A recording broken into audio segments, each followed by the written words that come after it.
बच्चों हम हमारा सेकंड चैप्टर उपभोक्ता के व्यवहार का सिद्धांत समाप्त कर चुके हैं। इस चैप्टर में हमने बहुत सारी जानकारी हासिल की। हमने उपयोगिता के बारे में पढ़ा, क्रमवाचक उपयोगिता की बात की, गणनावाचक उपयोगिता की बात की, उपभोक्ता के संतुलन की जानकारी हमने हासिल की। हमने मांग वक्र, मांग का नियम, मांग का फलन की जानकारी हासिल की। इसके बाद हमने मांग की लोच का अध्ययन भी किया। अब इस पूरे चैप्टर को पढ़ने के बाद आपको प्रश्नोत्तर तो सॉल्व करने ही होंगे। आपके पाठ्य पुस्तक में प्रश्नोत्तर दिए हुए हैं और सुविधा की दृष्टि से हम इसे 2 पार्ट्स में सॉल्व करेंगे। तो सबसे पहले हम पढ़ते हैं पहला पार्ट, जिसका कि पहला प्रश्न है ये। पहला प्रश्न क्या है बच्चों, देखो, उपभोक्ता के बजट सेट से आप क्या समझते हैं। हमने बजट सेट की बात की थी, बजट रेखा की बात की थी कि बजट सेट क्या होता है। उपभोक्ता की आय दी हुई होती है, उपभोक्ता के सामने दोनों वस्तुओं की कीमतें दी हुई होती है, तो उनको देखते हुए उपभोक्ता क्या करता है, अपना एक सेट तैयार कर लेता है। और ऐसे बहुत सारे सेट होते हैं जिसमें से उसे एक सेट का चयन करना होता है। तो ये जो सेट होते हैं वही क्या कहलाते हैं, बजट सेट कहलाते हैं। यहाँ पर दिया हुआ भी है कि बजट सेट 2 वस्तुओं के उन सभी बंडलों का संग्रह है जिन्हें उपभोक्ता प्रचलित बाजार कीमत पर अपनी आय से खरीद सकता है। यहाँ 2 चीजें इंपॉर्टेंट है, एक तो प्रचलित बाजार कीमत और दूसरा है आय। उस पर जो वो सेट खरीदता है वही क्या कहलाते हैं, बजट सेट कहलाते हैं। तो आपको इस तरीके से इसका आंसर लिखना है।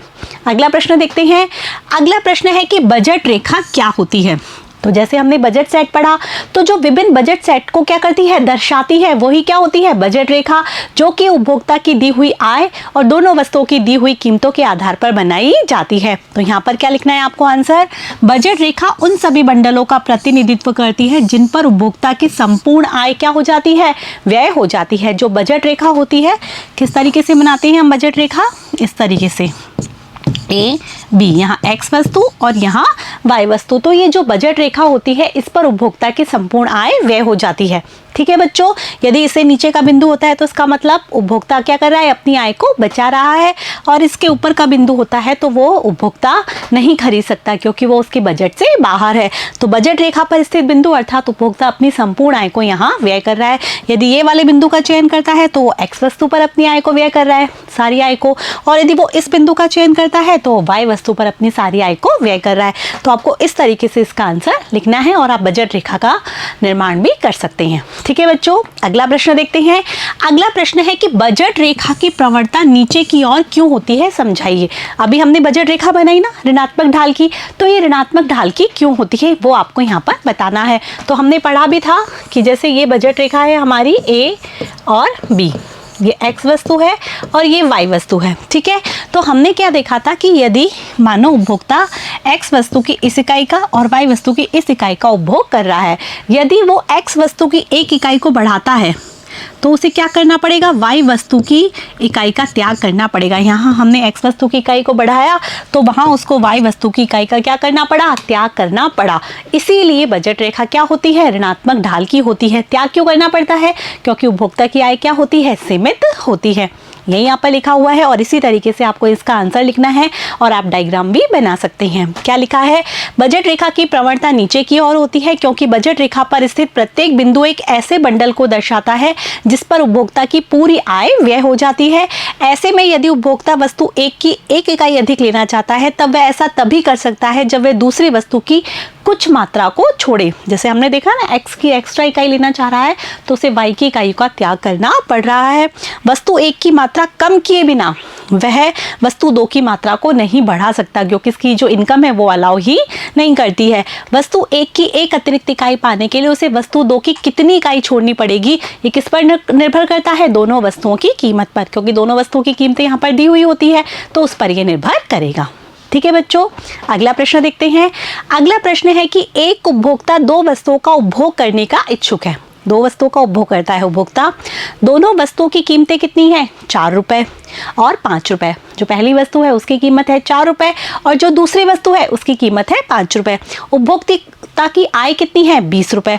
तो हमें क्या करना है, बजट रेखा का समीकरण बनाना है।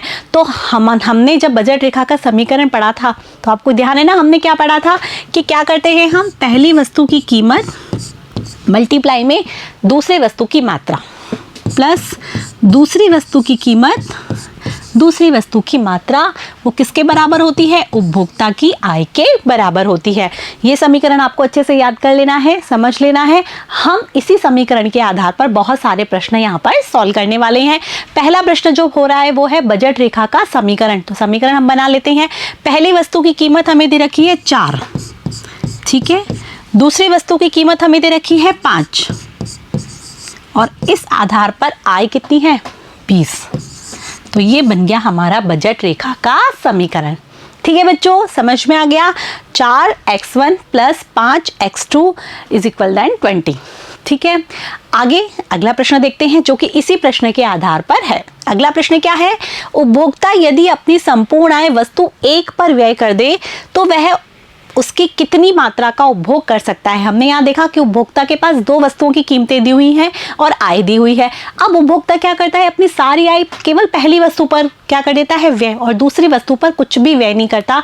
तो हमें ये देखना होगा कि वो पहली वस्तु की कितनी मात्रा का उपभोग कर पाएगा। तो हमें वही फॉर्मूला लगाना है। तो पहले हमने जो समीकरण ज्ञात किया था 4x1 plus 5x2 is equal then 20, वही हमें यहाँ लिखना है x2 20।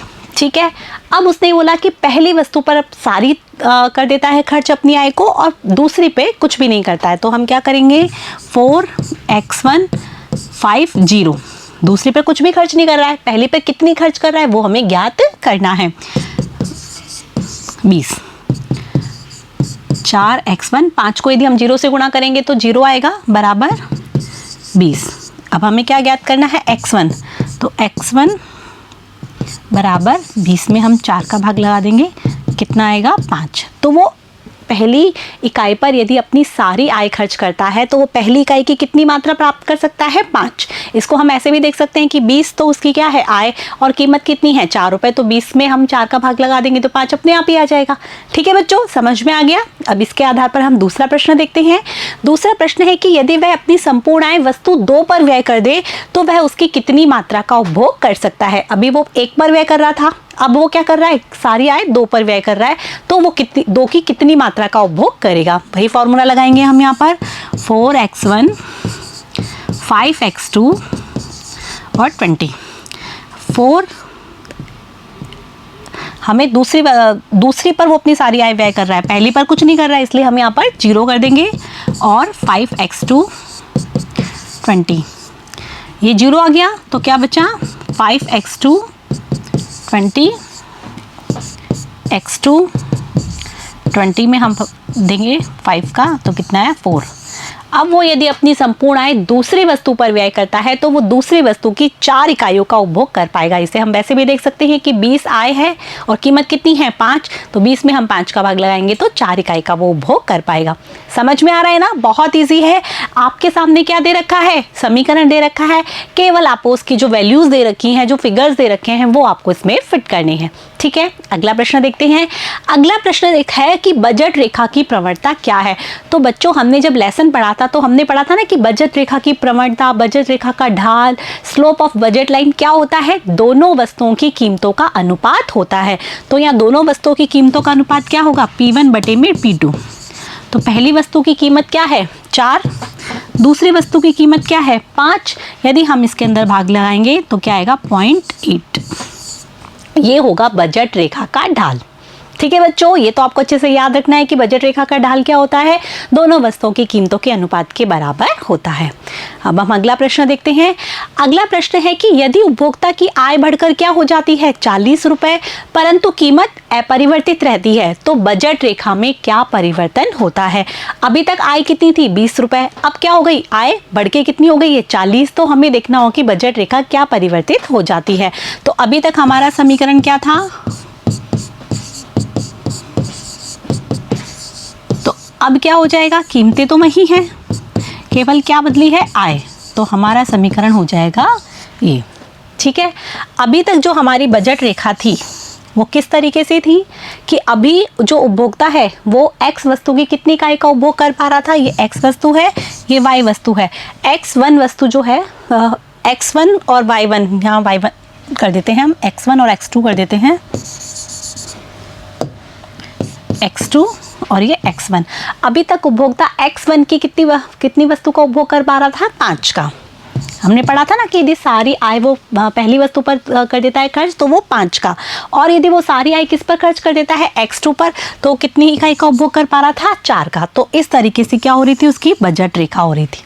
ठीक है बच्चों, अब उपभोक्ता की आय बढ़कर कितनी हो गई है 40, तो वो x1 और x2 दोनों ही वस्तुओं की अधिक मात्रा का उपभोग कर पाएगा।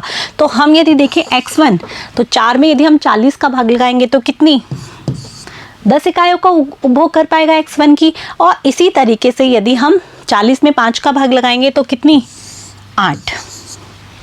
आ रहा है बच्चों समझ में, मतलब 5 से इसकी इकाई 10 हो गई और 4 से कितनी हो गई 8 हो गई। ये दोनों वस्तुओं की कीमतों के अनुपात पर डिपेंड करता है ना।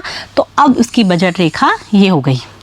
तो हम क्या देख रहे हैं कि बजट रेखा समानांतर रूप से कहाँ खिसक जाती है, ऊपर की ओर खिसक जाती है, क्योंकि अब व्यक्ति की जो आय है वो क्या हो गई है 20 से 40 अर्थात दुगनी हो गई है। ठीक है बच्चों, तो इसी तरीके से बजट रेखा क्या होती है, ऊपर की तरफ खिसक जाएगी। ये दोनों वस्तुओं की कीमतों के अनुपात पर निर्भर करता है। यहाँ पर x1 की 10 इकाई का और x2 की 8 इकाई का उपभोग अब वो कर पाएगा। ठीक है बच्चों, तो इस तरीके से आपको इसका आंसर लिखना है, ये डायग्राम भी आपको बनाना है। अगला प्रश्न देखते हैं। अगला प्रश्न है कि यदि वस्तु 2 की कीमत में 1 रुपए की क्या आ जाती है, गिरावट आ जाती है, और परंतु वस्तु 1 की कीमत में उपभोक्ता की आय में कोई परिवर्तन नहीं होता, तो बजट रेखा में क्या परिवर्तन होगा।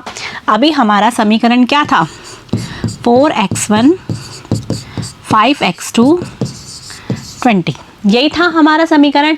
अब बोला है कि वस्तु 2 की कीमत में 1 रुपए की गिरावट आ जाती है। वस्तु x की कीमत तो वही रहती है, लेकिन इसमें 1 रुपए की गिरावट आ जाती है। तो अब हमारा समीकरण क्या हो जाएगा, यही हो जाएगा ना, क्योंकि इसमें 1 रुपए की गिरावट आ गई। और बजट रेखा में क्या परिवर्तन आएगा, तो वो हम क्या देखेंगे कि यहाँ पर x1 और ये है x2।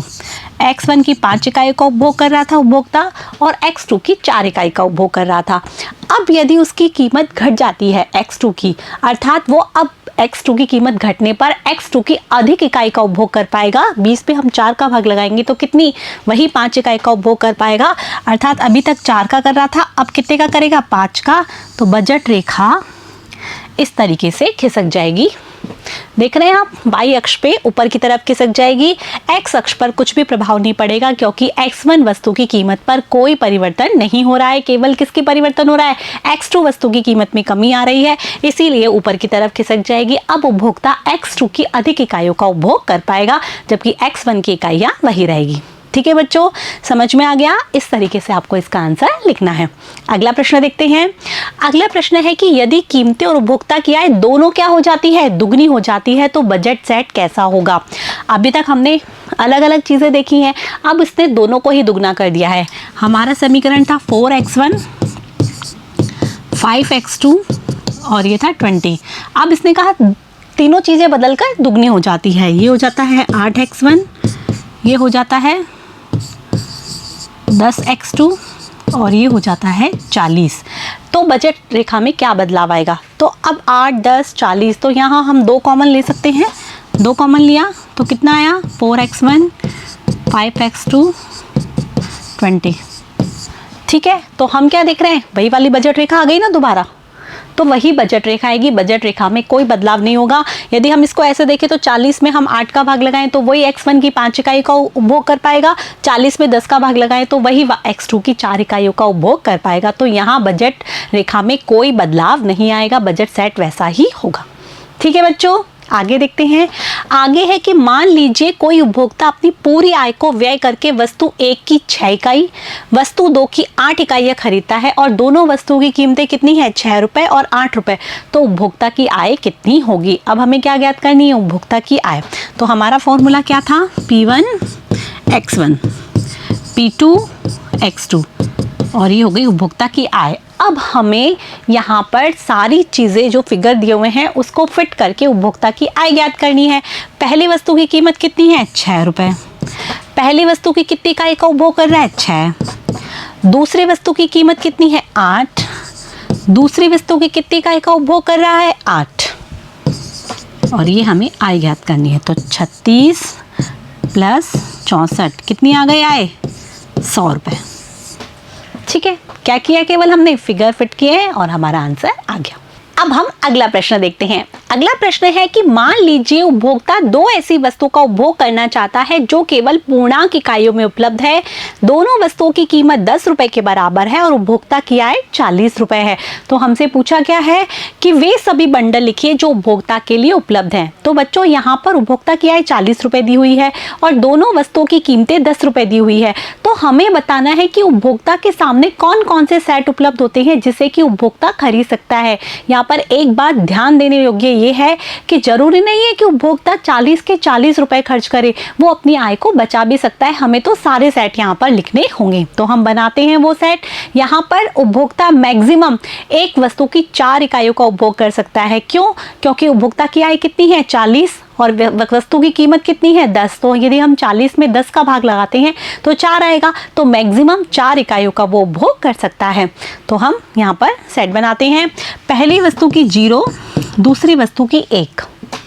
0 मतलब दोनों वस्तुओं की एक भी इकाई का वो उपभोग नहीं करता है। अगला सेट, पहली वस्तु की 0, फिर 1, 0, 2, 0, 3, 0 और 4। तो इस प्रकार से वो इकाइयों का उपभोग कर रहा है। 4 मैक्सिमम इकाइयों का उपभोग कर सकता है, इसके आगे हम नहीं बना सकते हैं।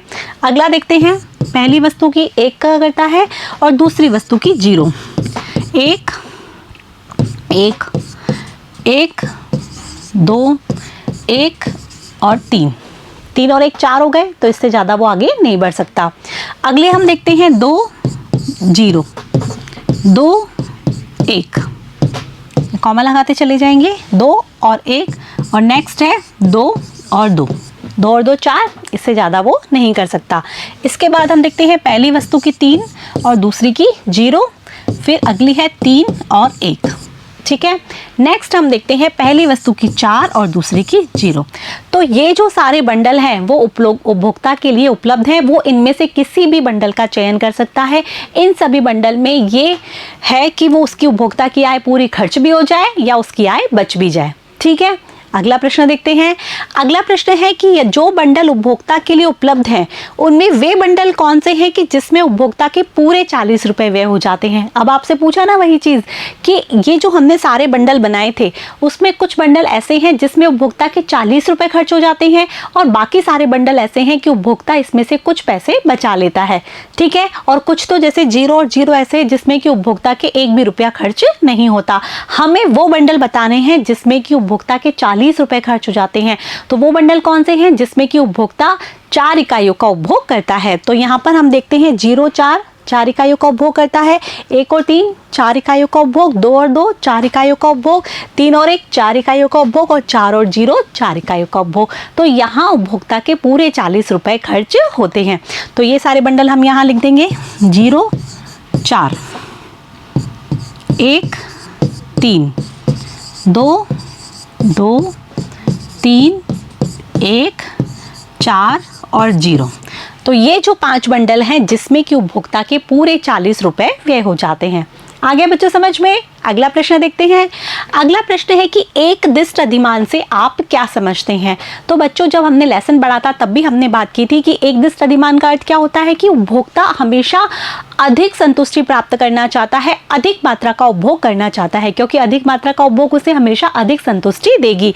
तो यदि उपभोक्ता एक वस्तु की मात्रा को बढ़ा सकता है तो वो बढ़ाएगा बिना दूसरी वस्तु की मात्रा को कम किए। तो इसे ही हम कहते हैं एकदिष्ट अधिमान। तो यहाँ पर आपको इस तरह से आंसर लिखना है कि एकदिष्ट अधिमान का अर्थ क्या है कि उपभोक्ता एक वस्तु की कम मात्रा की तुलना में उसकी अधिक मात्रा को क्या करता है, अधिक पसंद करता है। इसका अर्थ यह है कि अधिमान वक्र की प्रवणता क्या होती है, नीचे की ओर होती है। यदि उपभोक्ता के अधिमान कैसे हैं, एकदिष्ट, तो वो संयोजन 4 5, संयोजन एक तो 4 5 है और दूसरा है 5 5 और 4 6। तो वो 4 5 की तुलना में 5 5 को अधिक पसंद करेगा, 4 6 को अधिक पसंद करेगा। देखो 4 5 में क्या हुआ, 4 की जगह 5 हो गया और दूसरा 5 ही है, मतलब एक बढ़ा नहीं तो क्या हुआ, दूसरा तो बढ़ रहा है ना। आ रहा है बच्चा समझ में। दूसरा है 4 और 6, एक 4 रह गया लेकिन दूसरा क्या हो गया, 6 हो गया। अर्थात वो हमेशा अधिक मात्रा का उपभोग करना चाहेगा, तो वो इन दोनों को इसकी तुलना में अधिक पसंद करेगा। इसे ही हम कहते हैं उपभोक्ता का एकदिष्ट अधिमान। ठीक है बच्चों, अगला प्रश्न देखते हैं। अगला प्रश्न है कि यदि एक उपभोक्ता के अधिमान कैसे हैं, एकदिष्ट। अब वो एकदिष्ट अधिमान के आधार पर ये प्रश्न है। तो वह बंडल 10, 8, एक तो बंडल है उसका 10, 8, 10 और 8, और एक बंडल है उसके सामने 8 और 6। तो वो ये पूछ रहा है कि के बीच क्या वो तटस्थ हो सकता है? इन दोनों बंडल के बीच वो क्या तटस्थ हो सकता है? नहीं। क्यों? क्योंकि इसमें आप देख रहे हो इसकी 10 इकाई 8 से ज़्यादा है, 6 की 8 इकाई वो भी ज़्यादा है, मतलब दोनों इकाइयाँ इसमें ज़्यादा उपभोग कर पा रहा है उपभोक्ता, तो वो इसको इसकी तुलना में अधिक प्राथमिकता देगा। ठीक है, यही यहाँ पर लिखा हुआ है। नहीं, यदि उपभोक्ता के अधिमान एकदिष्ट हैं तो वह 10, 8 को 8, 6 की तुलना में अधिक प्राथमिकता देगा, क्योंकि वो दोनों वस्तुओं की अधिक मात्रा का यहाँ उपभोग कर पा रहा है। ठीक है, अगला प्रश्न देखते हैं। मान लीजिए कि उपभोक्ता के अधिमान एकदिष्ट हैं, तो वह बंडल 10, 10, 10, 9 और 9, 9 पर उसके अधिमान श्रेणीकरण के विषय में आप क्या बता सकते हैं?